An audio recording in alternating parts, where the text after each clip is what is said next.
Hello again, everybody. That's a nice sigh, Ruth. I'm Jim Sharon. This is Ruth. My wife, Ruth Sharon, Hi. my wife of many years, and I'm delighted to say that we're having an anniversary in a couple of months. Anyway, welcome to this episode of Wisdom Wednesday. And today we're going to continue our conversation on conflict, and specifically, what do you do if you and or your partner become triggered in a conversation? There are difficult topics.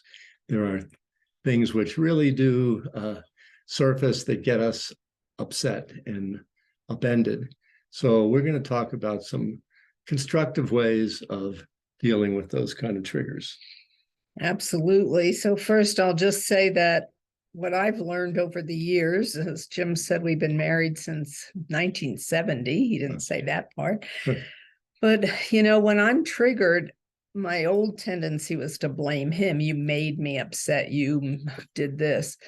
Now, in my later years here, as I'm promoting Heartwise, I'm starting to learn for myself while continuing to learn to own it. Oh, that's my trigger.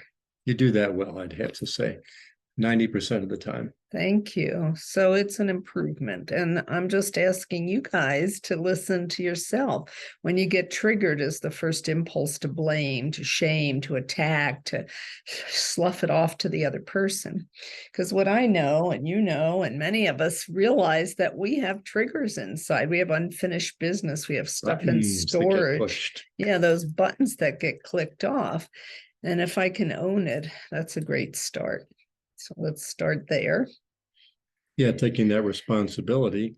And it helps to identify what it is that you're aware of around that trigger. You may not know all the layers of it, but at least the surface. And also to express your intention to relate respectfully and effectively with your partner. Yeah, and setting that intention is a heartwise step. It's like, because our impulse is to defend and protect and attack. And, those are all our egos run, huh? Yeah, those defense mechanisms, those survival tactics work. So I was just thinking about what if we could segment our conversation into the beginning and the middle and the end. So the beginning is where we're setting the tone, like, ooh, I just really am getting triggered here. Or yesterday when we talked, or 3 weeks ago when we talked, I was really triggered. So there's an introduction that I'm telling you this because I want to work it out with you. I want to find a way through this because this conflict is nasty, or this topic is difficult. It might not be a conflict, like we were saying. It could be a challenge, difficult topic. Like death. Death is a difficult topic. Grieving when we're in loss. Could be somebody's sick, somebody gets a diagnosis. These are difficult conversations. Or, we differ in how we want to raise our children, or how we want to spend money, or transitions. Yes. Like we're getting ready to transition. Right. Well, but she's different. I mean, for a lot of people, it's a new job. For us, for me, it's going to be retiring from counseling and still doing work, but retiring from counseling, that's a big transition. Yes, going into coaching. Yeah, so we're just looking at the beginning part, is setting the tone, setting the table, like, welcome, I want to talk about this. This is hairy stuff, let's sit down and talk about it, or let's take a walk, or we might not get through all of it, but let's just back up for a second to set a context with each other. Yeah, that's what I'm saying. Yeah, I just wanted to use that word. Set the stage. Right, right. So we'll call the beginning. You want to talk about the middle? Well, the middle could come in a couple of different ways. It could be that you see that you need to take a break, a timeout, because you're getting charged. And before really escalating, one of you calls timeout. That doesn't mean the other person needs to feel abandoned because you're going to leave them and drop the whole thing. You can have an agreement to come back after you cool down. And get clear. Yeah. You don't even have to be totally clear, but at least, drop some of that charge. So that could be one of the reasons. Another would be like, well, I've been kicking this around with you for a long time today, and I'm starting to get weary of it. Or This Well, is, that's kind of the ending, I think. I What's the see. middle? The middle is Well, where we're actually unpacking this stuff. We're actually talking about it. We're actually seeing what's what and whose is whose and what we want. And, the middle is like that hefty piece of work, don't you think? it certainly can be just what you say. I'm thinking also that you could come back to it. And so the middle could be when you're tired for now, but I'll come back in 20 minutes. I'll be a little bit fresher. Yeah. Or an hour. Right. And for me, the ending is like kind of synthesizing what we've come to. Well, we're not finished with this conversation, but this is what my takeaway is and what I'm going to work on. What's your takeaway? What are you going to work on? Mhm. Kind of wrapping it up. We know that we're not done with this topic, or maybe we are done. Like, woo, good for us. Yeah, we've reached some agreements. We We've got made some concessions or compromises, negotiated it nicely. Hallelujah. we saw outside the 9 dots, right? Right. Maybe done some sincere apologies, right? Yes. Some Mhm. healing, some remedies, some Mhm. ooh, I didn't realize that hurt you so much. Yeah. Yeah. You said something significant there, and being able to really attune to the other person's emotions, needs, values, even, and to Yes. validate those, attune to validate. Yeah. That goes a long way towards disarming the tension. It really does. Because we're different. We're two different people. I tend to be more extroverted, although I'm getting more introverted now, but Jim tends to be more introverted and can be extroverted at times. So, there's conflicts around that. Or I like to give gifts, and Jim likes more quality time as a gift, to be with. So, those things can run into challenges where we're talking about pushing each other's buttons. Our comfort zones get stretched. Yeah. So how can we come to agreement? I know in all the work that I've done in conflict resolution over the years, there's two main principles.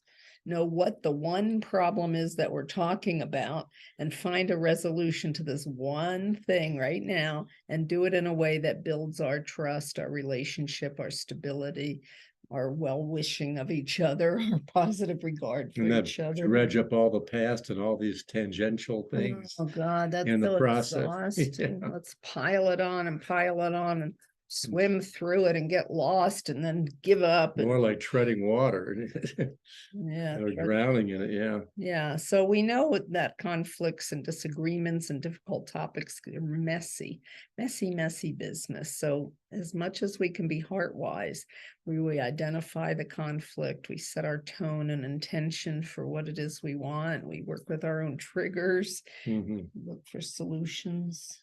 Right. And then we celebrate, like you were starting to Right. say. You want to say some more about Well, that? just at least it may not be full solutions, it may be temporary solutions or solutions for now, or here's part of the deal. An agreement to come back with each other. Yeah, Ruth asked me to talk about celebrating. Yeah, that's an important thing. We've done some hard work together. We've rolled up our sleeves and dug in together on these challenges. Let's give ourselves some credit and let's do something positive, to acknowledge what we've done here. Yeah, I love that. And maybe we could thank each other. Thank you for listening to me. Thank you for thinking outside the box and coming up with that solution. That was brilliant. Yes. Where we really acknowledge each other and we're on the same page and there's a positive regard for each other. That's a really nice piece too, that often gets left out. Yeah. Is that thank you, that acknowledgement. Yeah, we both like that. Yes, we do. Words of affirmation. Yeah. All right. So face your triggers and see what happens. Give us some comments. Face them boldly and respectfully. And yeah, with humility. Having our buttons is there's no shame. There's no shame in having triggers. We all have them. They're just unresolved issues, things we've stored away, things that have piled up inside of us, those resentments, those I don't know what to do with this, throw it in the back seat kind of stuff. So we all good luck with it. that, right? Yeah. Staying in the back seat. Yeah, right. As our teacher said, when you put the brakes on, clink, it comes and bangs you in the head. Hello. You thought you got rid of me, did you? Right. All right. So heartwiseacademy.com is where you can find more teaching. we have been counseling and coaching for decades, since the 70s, and we're just putting out the energy to teach new skills. We have a faculty of, what are there, 12 people? Haven't counted Different lately. courses and micro courses, and we have our Heartwise Circle and these Wisdom Wednesdays and our podcasts. So Webinars. webinars, yeah. So learn with us. We're all learning together how to move into this new stage, moving out of fear and constriction and defensiveness and survival into honor and respect and listening. And Yeah, it's not like we have all the answers. That's why we have a Heartwise Circle once a month to hear other people's experiences and perceptions. But we're, like she said, learning together, also giving you impetus to do your own self-discovery, some grist for the mill, if you will. Yeah. So join us at the Heartwise Circle. It's the second Wednesday of the month from 7 to 8 p.m. Mountain Time. Check your time zone and look on heartwiseacademy.com and find the next one. It's coming right up next Wednesday night. So signing off, Jim and Ruth Sharon, take good care and face your triggers. Bye. Bye.